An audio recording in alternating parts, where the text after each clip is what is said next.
আপনাদের সামনে ইবনে ওমর থেকে একটা হাদিস বর্ণিত হয়েছে। সেই হাদিসটা আমি পড়েছি। এই হাদিসে আল্লাহর রাসূল বলেন যে সালাসুন মুহলিকাতুন, তিনটা বিষয় আছে এমন যেই বিষয়গুলি ধ্বংসাত্মক। কোন মানুষের মধ্যে যদি এই তিনটা গুণের উপস্থিতি পাওয়া যায় তো ওই মানুষটার ঈমান, ইসলাম, ধর্মীয় জিন্দেগি ধ্বংস হয়ে যাওয়ার জন্য এই তিনটা গুণই যথেষ্ট।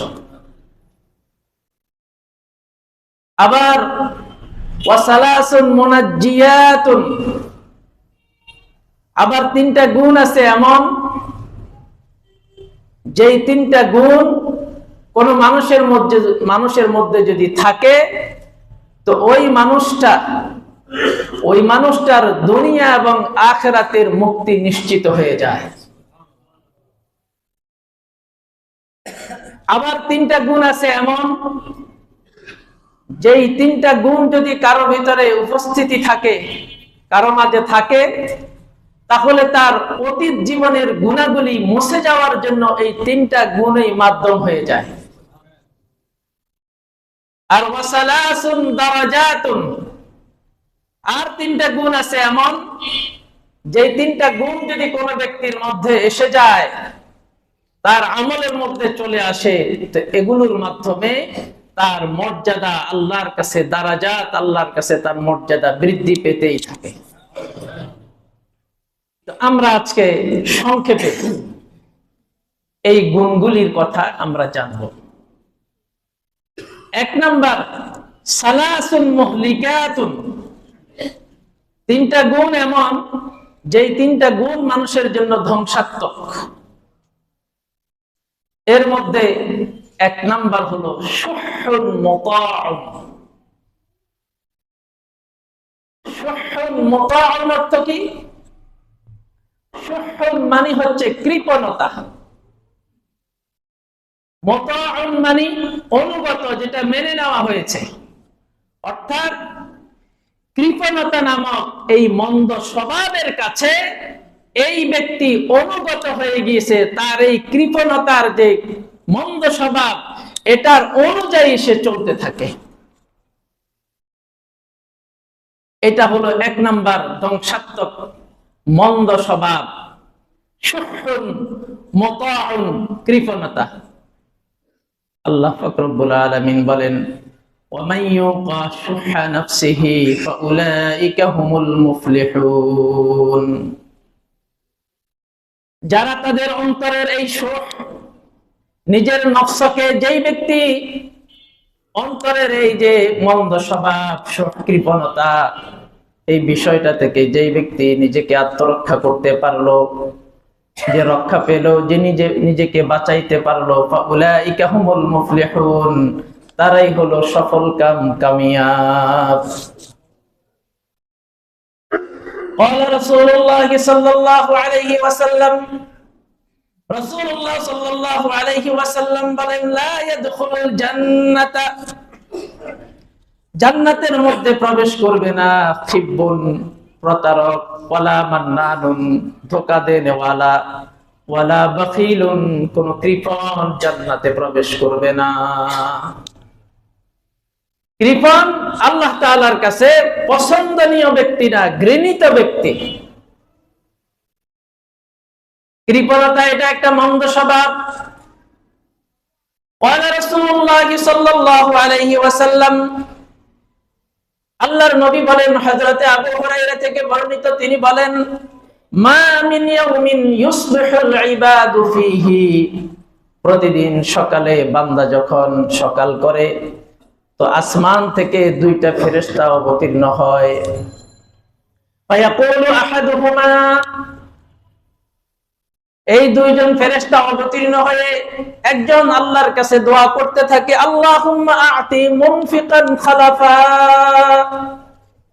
রব্বুল আলামিন, যেই ব্যক্তি দানকারী, দাতা, যেই ব্যক্তি দান করে, নিজের সম্পদ আছে, সম্পদ নিজেও ভোগ করে এবং আল্লাহর রাস্তায়ও দান করে, আল্লাহ তুমি তাকে তার দানের প্রতিদান দিয়ে দাও।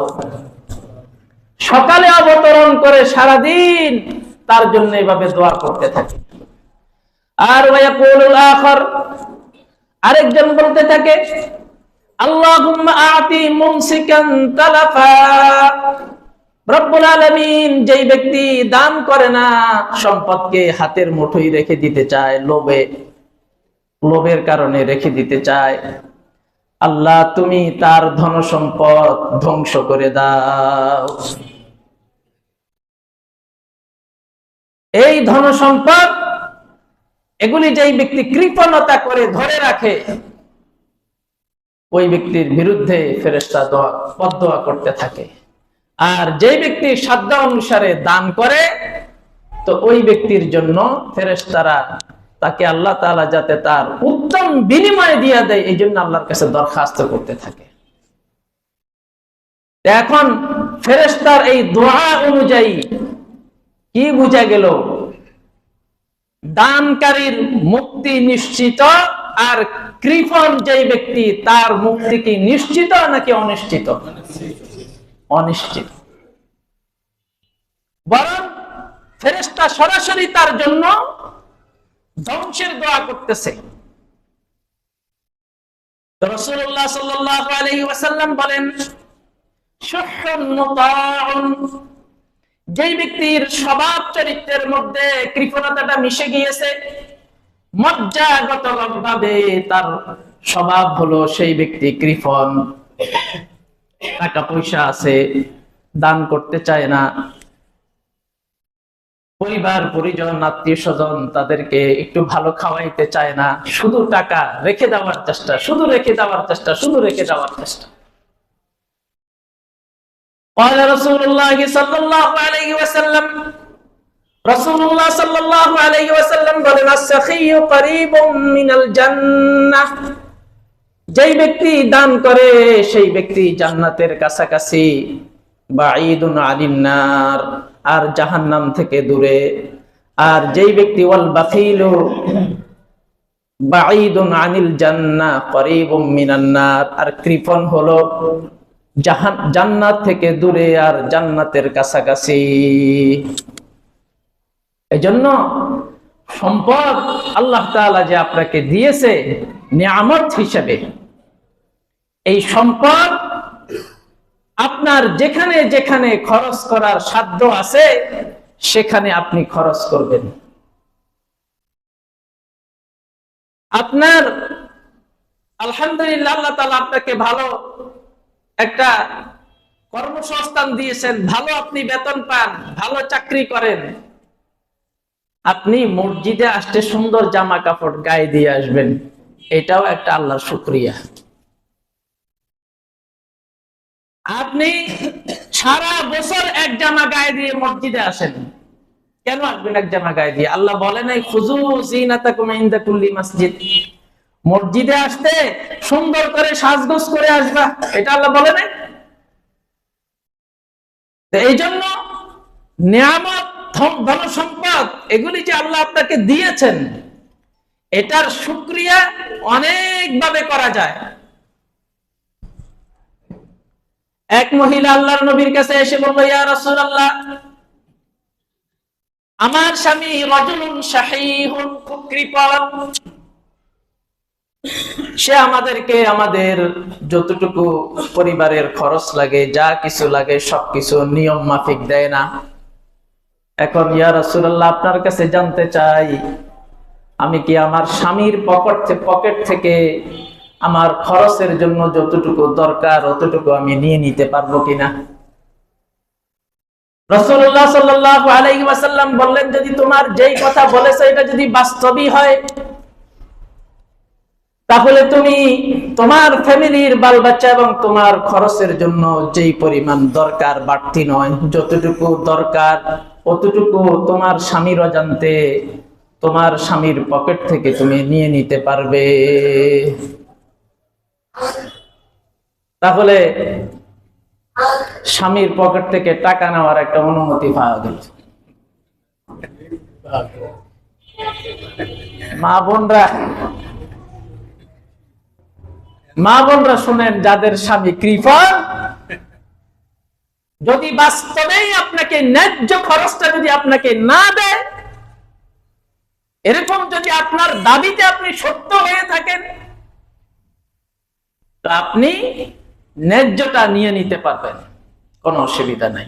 একেবারে স্পষ্ট, বুখারীর হাদিস ক্লিয়ার, একবারে, মানে কোন ধরনের কোন সন্দেহ সংশয় করার কোনো সুযোগ নাই। قال رسول الله صلى الله عليه وسلم, রাসূলুল্লাহ সাল্লাল্লাহু আলাইহি ওয়াসাল্লাম বলেন, ইত্তাকুয যুলমা ফাইন্না যুলমা যুলুমাতুন ইয়াউমাল কিয়ামাহ, তোমরা জুলুম থেকে বাঁচো, কিয়ামতের দিন জুলুম তোমাদেরকে অন্ধকার হয়ে গ্রাস করবে। ওয়াত্তাকুশ শুহা, আর কৃপণতা থেকে বাঁচো, ফাইন্না শুহা আহলাকা মান কানা ক্বাবলাকুম, তোমাদের পূর্বে যারা ছিল তাদের অনেককেই আল্লাহ তাআলা কৃপণতার কারণে ধ্বংস করে দিয়েছেন। ফাহামালাহুম আলা আন ইয়াসফিকু দিমাহুম, কৃপণতার কারণে তারা তাদের রক্তপাত, একজন আরেকজনের রক্তপাত ঘটিয়েছে। ওয়াস্তাহিল্লু মাহারিমাহুম, তারা হারামকে হালালে পরিণত করেছে। কৃপণতার যে কয়টা স্তর আছে, এর মধ্যে একটা স্তর হলো কৃপণতা, এই জিনিসটা থেকে লোভের সৃষ্টি হয়। কৃপণতা থেকে লোভের সৃষ্টি হয়। এই জন্য এই হাদিসের শুহুন মুতাউনের হাদিসে ব্যাখ্যা করা হয়েছে যে শুহুন মুতাউন আই আল বাখিলুল্লাযী ফীহি আল হিরসুশ শাদীদ, ওই বখিল, ওই কৃপণ, শুহুন মুতাউন মানে ওই কৃপণ, যেই কৃপণের মধ্যে সম্পদের প্রতি অত্যধিক মোহ, অত্যধিক লোভ। এই লোভের কারণে, সম্পদের প্রতি লোভের কারণে তো ডাকাত ডাকাতি করে, চোর চুরি করে।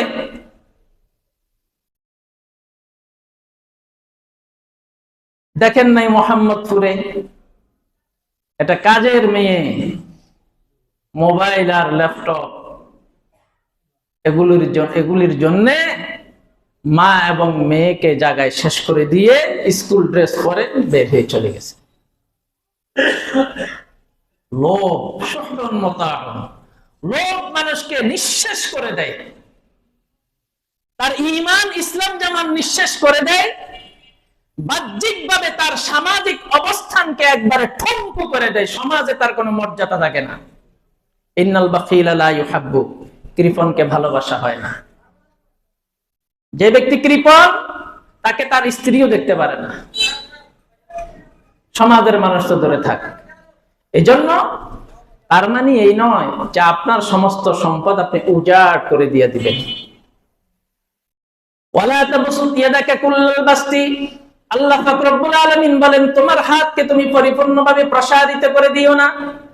মানে তোমার কাছে যে সম্পদ আছে, তোমার প্রয়োজন, তোমার বিবি বাচ্চার জন্য যতটুকু প্রয়োজন অতটুকু তুমি রাখো, বাড়তি যেটা আছে সেটা তুমি মাঝে মধ্যে দান খয়রাত করো, গরিব দুঃখীকে দাও।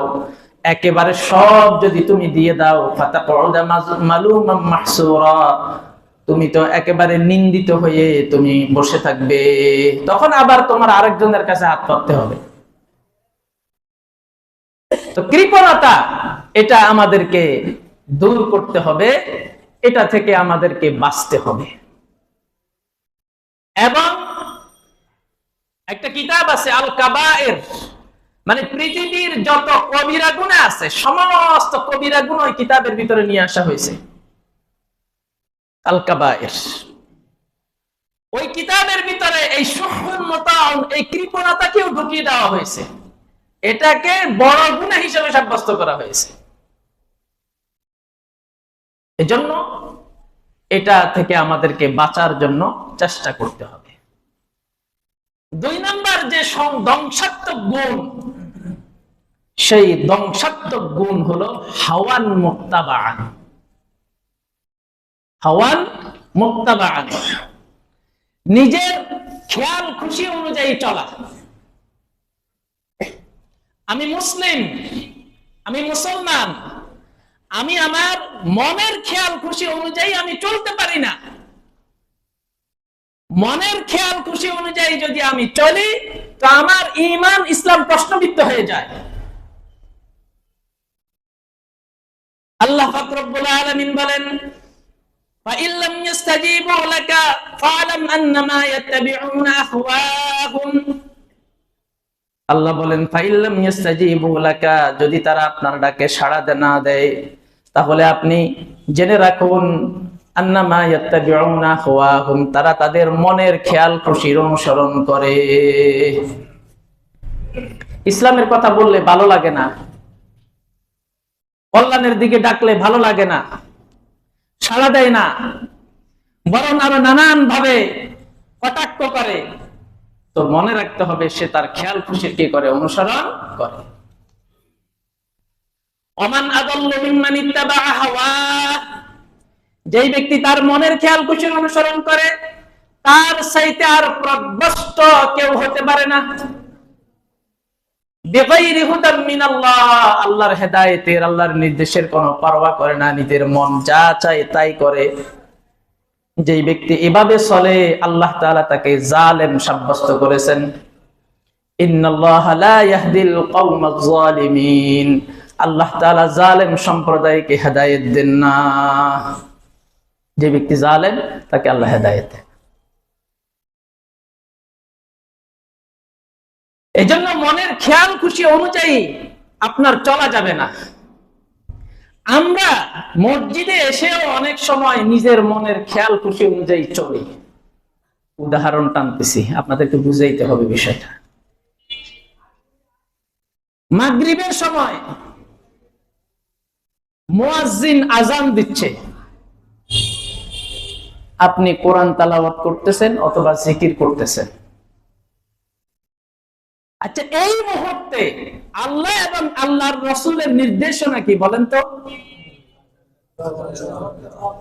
এই মুহূর্তে আল্লাহ আল্লাহ রাসূলের নির্দেশনা কি? আজানের জবাব দেওয়া। এখন আপনি যদি আপনার মনের ভিতরে এটা তৈরি করে নেন, আমি তো কোরআন তেলাওয়াত করতেছি, ওই হাদিস টাইনা নিয়ে আসেন, আফজালুল ইবাদাতি তিলাওয়াতুল কোরআন, সর্বোত্তম ইবাদত হলো তেলাওয়াতুল কোরআন, আপনি এটা চালায়া যাইতে থাকেন। তা আপনি কি শরীয়ত মানলেন, আল্লাহর নবীর নির্দেশ মানলেন, আল্লাহর নির্দেশ মানলেন, নাকি আপনার মনের অনুসরণ করলেন? ওমান আদাল্লু মিম্মান ইত্তাবা হাওয়াহু বিগাইরি হুদাম মিনাল্লাহ ইন্নাল্লাহা লা ইয়াহদিল কওমাজ জালিমিন। একটা উদাহরণ। 2 নম্বর উদাহরণ দেখেন। আপনারা যে হজে যান, হজে গেলে হারামের মধ্যে মসজিদুল হারাম, সেখানে 1 রাকাত নামাজ পড়লে 1 লক্ষ রাকাত। কত রাকাত? 1 লক্ষ রাকাত না? জি। 1 রাকাত নামাজ পড়লে 1 লক্ষ রাকাত। কিন্তু 8ই জিলহজ আপনি কি আর হারামে থাকতে পারেন? কোথায় চলে যান? হ্যাঁ, কি হাজী সাহেবরা ভুলে গেছেন নাকি? সবাই বলতেছেন নাকি? আপনি তখন সেখানে চলে যান। আচ্ছা, আপনি বলেন তো, সেখানে গেলে এরকম কি হাদিস আছে ওখানে গিয়ে 1 রাকাত নামাজ পড়লে 1 লক্ষ রাকাত সওয়াব পাওয়া যাবে? হাদিস আছে? কিন্তু আপনাকে এখন আপনি যদি বলেন যে না আমি ওখানে যাব না, এখানে 1 রাকাত নামাজ পড়লে 1 লক্ষ রাকাত, তাহলে 4 রাকাত নামাজ পড়লে 4 লক্ষ রাকাত, আমি এখানেই থেকে যাই, চলবে? এটা কি আপনি শরীয়তের অনুসরণ করলেন নাকি আপনার মনের অনুসরণ করলেন? ওয়ামান আদাল্লু মিম্মান ইত্তাবা হাওয়াহু বিগাইরি হুদাম মিনাল্লাহ ইন্নাল্লাহা লা ইয়াহদিল কওমাজ জালিমিন। এরপরে মুজদালিফায় যাওয়ার পরে মাগরিবের নামাজের ব্যাপারে আল্লাহর নবীর নির্দেশনা হলো মাগরিবের নামাজ যত তাড়াতাড়ি পড়া যায়, কারণ এখানে সময়টা সংক্ষেপ। কিন্তু সেখানে যাওয়ার পরে আপনারা কি করেন? মাগরিবের নামাজ কি সময় মতো পড়েন নাকি এশা আর মাগরিব একসাথে পড়েন? এখন আপনি যদি এখানে এই যুক্তি খাটান যে না মাগরিবের নামাজ তো তাড়াতাড়ি পড়তে বলছে, আমি তাড়াতাড়ি পড়ে ফেলবো, তখন সেখানে কি আপনার মনের অনুসরণ হবে নাকি আল্লাহর অনুসরণ হবে? এটার নাম হলো হাওয়ান মুত্তাবা, নিজের খেয়াল খুশির অনুসরণ করা, নিজের খেয়াল খুশির অনুসরণ করা। এটা চলবে না। এটা আপনি চললে আপনার চলবে, কিন্তু আপনার ঈমান আর ইসলাম নিরাপদ জায়গায় থাকবে না।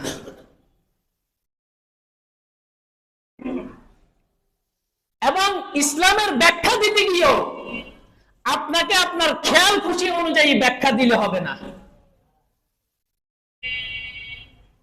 এই জায়গায় কথা বলতে কোনো ভয় পাই না। এখন ইসলামের ব্যাখ্যা বাংলাদেশের যত সাংবাদিক আছে সকলে দেওয়া শুরু করছে, ঠিক কিনা? ইসলামের ব্যাখ্যা সবাই যার যার মতো করে দেওয়া শুরু করেছে, কিন্তু ইসলামের ব্যাখ্যা দিতে হবে সরাসরি কোরআন থেকে, সরাসরি হাদিস থেকে, এবং সাহাবায়ে কেরামের ব্যাখ্যা থেকে। আইম্মায়ে মুজতাহিদিন যারা ইসলামের স্কলার, তাদের বক্তব্যের রেফারেন্স টেনে ইসলামের ব্যাখ্যা দিতে হবে। আপনার মন মতো খেয়াল খুশি অনুযায়ী ব্যাখ্যা দিতে হবে না।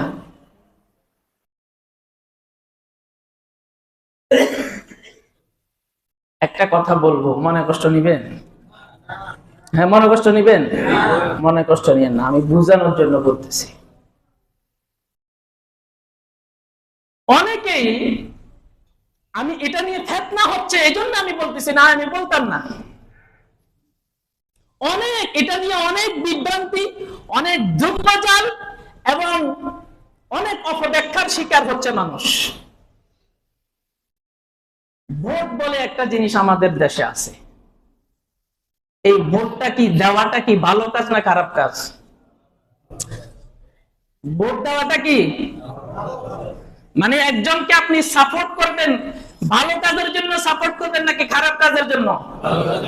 তো ভালো কাজের জন্য সাপোর্ট করলে এখানে কি আপনার খেয়াল খুশি অনুযায়ী সাপোর্ট করবেন নাকি আল্লাহ আল্লাহর রাসূলের খেয়াল খুশি অনুযায়ী সাপোর্ট করবেন? আমি কি ভুল বলছি? মনে কষ্ট নিতেছেন? এটা নিয়ে অনেক রকম মানে কোরআনের আয়াত পর্যন্ত পরিবর্তন করে দিতেছে, এই জন্য আমি বলতেছি না, আমি বলতাম না। মানে এগুলো বলার আমার কোনো উদ্দেশ্য নাই। যেহেতু এসেছে মনের খেয়াল খুশি নিয়ে যার যার মতো করে যেভাবে ইচ্ছা সেভাবে বলতেছে। সুতরাং আপনার জীবনের প্রত্যেকটা কাজ আপনার খেয়াল খুশি অনুযায়ী করলে চলবে না। আল্লাহ আল্লাহর রাসূলের খেয়াল খুশি অনুযায়ী, আল্লাহ আল্লাহর রাসূলের সন্তুষ্টি অনুযায়ী আপনাকে করতে হবে। এটার নাম ইসলাম। ওটার স্বীকৃতি দিয়ে আপনি মুসলিম হয়েছেন।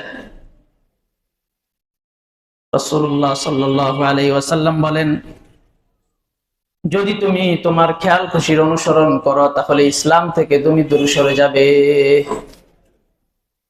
আল্লাহ বলেন, ও আম্মা মান খাফা মাকাম রাব্বিহি ওয়া নাহান নাফসা আনিল হাওয়া ফাইন্নাল জান্নাতা হিয়াল মাওয়া। যেই ব্যক্তি আল্লাহর সামনে দাঁড়ানোর বিষয়টাকে মনের মধ্যে লালন করে, ভয় করে, হায়রে আমাকে একদিন আল্লাহর সামনে দাঁড়াতে হবে, ওয়ানাহান নাফসা আনিল হাওয়া, এই দাঁড়ানোর ভয়ের জায়গা থেকে নিজের খেয়াল খুশি অনুযায়ী চলা থেকে নিজেকে বিরত রাখলো, ফাইন্নাল জান্নাতা হিয়াল মাওয়া, তার ঠিকানা হলো জান্নাত। সুবহানাল্লাহ, এত আস্তে বলেন। আল্লাহর নবী বলেন, একবার সুবহানাল্লাহ বললে আসমান আর জমিনের মধ্যবর্তী যে জায়গাটা আছে সেটাকে নেকি দিয়ে আল্লাহ ভরাইয়া দেন। এই জন্য আপনারা সুবহানাল্লাহ বলতে আস্তে বলেন, বাহিরে মিছিল দিতে তো সব ফাটাই এলেন। হ্যাঁ, মিছিলতে যান একবারে তো সবাই অবরুদ্ধ রুমে থাকলে বাইরে এসে ব্যালকনি দিয়ে দেখে, আরে কত গর্জন আওয়াজ। মিছিল দিতে তো অলসতা করেন না, সুবহানাল্লাহ বলতে কেন অলসতা করেন? আল্লাহ পাক রব্বুল আলামিন বলেন, ইয়া দাউদ ইন্না জাআলনাকা খলিফাতান ফিল আরদি ফাহকুম বাইনান নাসি বিল হাক্কি ওয়া লা তাত্তাবি'ল হাওয়া ফায়ুদিল্লাকা আন সাবিলিল্লাহ। দাউদ আলাইহিস সালামকে লক্ষ্য করে বলতেছে, আমি আপনাকে জমিনে খলিফা বানাইলাম, মানুষের মধ্যে সত্য সহকারে শাসন করবেন। ওয়ালা তাত্তাবিল হাওয়া, খেয়াল খুশি অনুযায়ী শাসন করা যাবে না। ওয়ালা তাত্তাবিল হাওয়া, আপনার মনের খেয়াল খুশি অনুযায়ী ফয়সালা করতে পারবেন না, এই অধিকার আপনাকে দেওয়া হয় নাই। যদি এটা করেন তো ফায়ুদিল্লাকা আন সাবিলিল্লাহ, এই আপনার এই মনের এই খেয়াল খুশি হাওয়ার মুত্তাবান, এটা আপনাকে আল্লাহর রাস্তা থেকে দূরে সরাইয়া দেবে। করতে পারবেন আপনি, করলে আল্লাহর রাস্তা থেকে দূরে সরে যাবেন। তো আল্লাহ পাক রব্বুল আলামিন আমাদেরকে মনের খেয়াল খুশি অনুযায়ী চলা থেকে বিরত থাকার তৌফিক দান করুন। আরেকটা উদাহরণ দিয়ে শেষ করে দিচ্ছি। আল্লাহর নবীকে দেখার চাইতে, এর চাইতে সৌভাগ্যের, এই চাইতে সৌভাগ্যের কোনো কাজ কি হতে পারে? আল্লাহর নবীর সাথে যদি কেউ মোলাকাত পেয়ে যায়, কেমন, এটা অনেক বড় একটা সৌভাগ্যের বিষয় না? কিন্তু ব্যাপারটা কি হলো দেখেন, সেই করণের ব্যক্তি ওয়াইস আল করণী আল্লাহর নবীকে চিঠি লিখলো, ইয়া রাসূলুল্লাহ, আমার আল্লাহ আপনার সাথে সাক্ষাৎ করতে মন চায়, আপনার সাথে আমি সাক্ষাৎ করব, জিহাদ করব। আল্লাহর নবী বললেন, তোমার মা ঘরের মধ্যে অসুস্থ, তুমি তোমার মায়ের সেবা করো, আমার কাছে আসার দরকার নাই। মানে তোমার মনে যেটা চায় ওটা তুমি করতে পারবে না। এখন তোমার সময়ের দাবি হচ্ছে তোমার মা যেহেতু অসুস্থ, মায়ের পাশে পড়ে থাকো।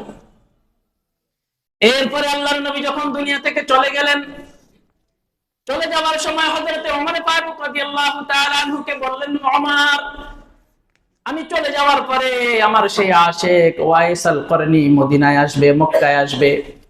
সে যখন আসবে, আমার গায়ের এই জুব্বাটা তুমি তাকে দিয়া দিও। আর কি, আরো হচ্ছে কি দেখেন, বলতেছে, ওমর, তুমি তার কাছে তোমার জন্য দোয়া চাইও, আমার উম্মতের জন্য দোয়া চাইও, কারণ ওয়াইস আল করনী মায়ের খেদমতের কারণে এমন একটা মর্যাদায় চলে গেছে, হাত তুললেই আল্লাহ গ্রহণ করে ফেলে। এজন্য আমাদেরকে যারা পড়িয়েছেন, আমরা যাদের কাছে পড়েছি, শিষ্যত্ব গ্রহণ করেছি, আমাদেরকে যারা বুখারী শরীফ পড়িয়েছেন, তারা বলেন যে তোমার মনের খেয়াল খুশি অনুযায়ী চলার নাম দ্বীন নয়, বরং দ্বীনের দাবি অনুযায়ী চলার নাম হলো দ্বীন। ইসলামের দাবি অনুযায়ী চলার নাম হলো দ্বীন। আল্লাহ পাক রব্বুল আলামিন আমাদেরকে এটা অনুযায়ী চলার তৌফিক দান করেন। হাওয়ান মুত্তাবাআন। 3 নাম্বার হলো ইজাবুল মারই বিনাফসিহি, অর্থাৎ নিজেকেই শ্রেষ্ঠ মনে করা। নিজের ভিতরে কোনো গুণ থাকলে, ভালো শিক্ষিত বিসিএস ক্যাডার, অফিসার, ইঞ্জিনিয়ার, বড় আলেম, বড় খতিব, বড় শীর্ষস্থানীয় আলেম, এটাকে উনি কি মনে করা, এটার কারণে নিজেকেই শ্রেষ্ঠ মনে করা, এটা হলো ইজাবুল মারই বিনাফসিহি। অথচ উনি যে এটা মনে করতেছে, উনি এটা ভুলে গেল যে এই শ্রেষ্ঠত্বটা, এই নিয়ামতটা আল্লাহ আমাকে দিয়েছেন।